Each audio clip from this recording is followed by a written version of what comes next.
पीछे अगर आप देखते हैं राइट हैंड साइड में छोटा सा मंदिर बना हुआ है। यहाँ पर महाराणा कुंभा द्वारा इनकी गर्दन को धड़ से अलग कर दिया गया था। यहाँ पर उन साधु संत ऋषि मुनि का सर है। जस्ट पीछे अगर आप देखते हैं तो फ्लैग के जस्ट पीछे जो आपको एक वॉल देख रही है उसको बोलते हैं great wall of India. Second largest wall है पूरे वर्ल्ड के अंदर, सेकंड नंबर पे आती है और इंडिया की पहले नंबर पे आती है। पूरी राउंड के अंदर 36 किलोमीटर फैली हुई है। 12 से 17 फीट तो इसकी विड्थ है, वो इसकी हाइट देखा जाए तो 7 से 65 फीट है। 12 से 17 फीट में आपको इसकी विड्थ इसलिए बता रहा हूँ क्योंकि आगे जा कर के नैरो भी हो रही है। वो 7 से 65 फीट में आपको इसकी हाइट इसलिए बता रहा हूँ क्योंकि माउंटेन्स की शेप में अप डाउन कहीं 50 कहीं 60 हाईएस्ट 65 फीट ऊँची है। पूरी सॉलिड है, पूरी इंटैक्ट है, कहीं से भी कोई ब्रेक नहीं है। टोटल इस फोर्ट के अंदर अगर देखा जाए तो गुमराह करने के लिए 9 गेट है, क्योंकि एनिमी जो आता है वो मार्किंग करके आता है, अब मेन गेट आएगा, बट यहाँ पर क्या मेन गेट नहीं आता है।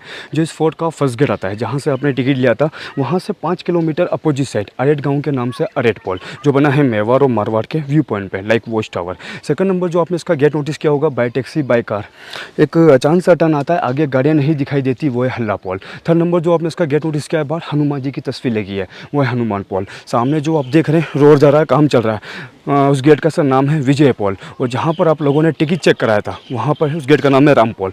5 गेट तो नीचे हो गए, 4 गेट अब फोर्ट के अंदर आते हैं। तो मेरे गेट गिनाने का मतलब ये फोर्ट यहाँ से नहीं, यहाँ से 5 किलोमीटर आगे से शुरू हुआ करता था, जो कट के देखा जाए तो पूरा छोटा हो गया है। अगर अपन इसका एरिया देखते हैं तो 662 एकड़ काफ़ी बड़ा किला है। और ये जो आप देख रहे हैं 6 नंबर गेट है भैरव पॉल। और एक चीज़ आपने यहाँ पे नोटिस नहीं की होगी, अगर आप एक गेट पे खड़े होते हैं तो लीगली आपको दूसरा गेट नहीं दिखाई देगा। जैसे नीचे खड़े थे तो ये वाला नहीं दिखाई दिया, अब ऐसे यहाँ एग्जैक्ट पॉइंट पे खड़े होते हैं तो आगे वाला नहीं दिखाई देता है। शत्रु की स्पीड को डाइवर्शन करने के लिए ये कहाँ पर जाए, तो इस फोर्ट का डिजाइन ही ऐसा कर रखा है।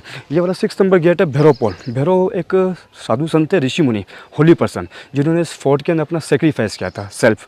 ये वाला 6 नंबर गेट है भैरव पॉल। जब 1443 से लेकर 1458 के अंदर इस फोर्ट का कंस्ट्रक्शन हो रहा था तो इसकी वॉल बनती हुई गिर जाती, दिन में बनती हुई शाम को ऑटोमेटिकली गिर जाया करती थी। तो महाराणा कुंभा का संपर्क मेहर बाबा भैरव, जो एक साधु संत थे, एक ऋषि मुनि थे, यहीं पर पहाड़ियों के अंदर रहकर तपस्या करते थे, उनसे हुआ था। उन्होंने यहाँ पर देखकर बताया कि यहाँ कोई देवी शक्ति का प्रकोप है, कोई नर अपनी इच्छा से अगर बलिदान दे तो इस फोर्ट का काम होगा, अदरवाइज नहीं होगा। तो महाराणा कुंभा ने अपनी प्रजा से पूछा, कोई बलिदान देने को तैयार नहीं था। बाद में फिर जिन्होंने सजेस्ट किया था मेहर बाबा भैरव, वही बलि के लिए आगे आकर के खड़े हो गए कि मेरा जीवन तो सब सन्यासी है जो पूरा हो चुका है, अगर मैं बलिदान देता हूँ तो मेरी कुछ शर्त है। मॉर्निंग के समय मैं पहाड़ी पर चढ़ना शुरू करूँगा।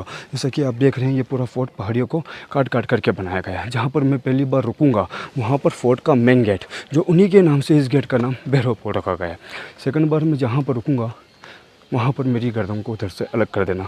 पीछे अगर आप देखते हैं राइट हैंड साइड में छोटा सा मंदिर बना हुआ है। यहाँ पर महाराणा कुंभा द्वारा इनकी गर्दन को उधर से अलग कर दिया गया था।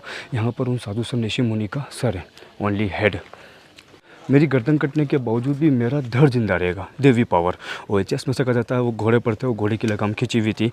यहाँ से उनका घोड़ा 700 मीटर आगे की तरफ जाता है और जहाँ पर इनकी बॉडी फॉल डाउन होती है वहाँ पर इनकी समाधि बनी हुई है। वो किले को भी वहीं तक के बनाया गया। उस बलि के बाद देवी देवताओं को पसंद करने के लिए महाराणा कुंभा ने यहाँ पर 7 टेम्पल और बनवाए थे। तो उस समय 360, अभी यहाँ पर 87 टेम्पल रनिंग के अंदर है।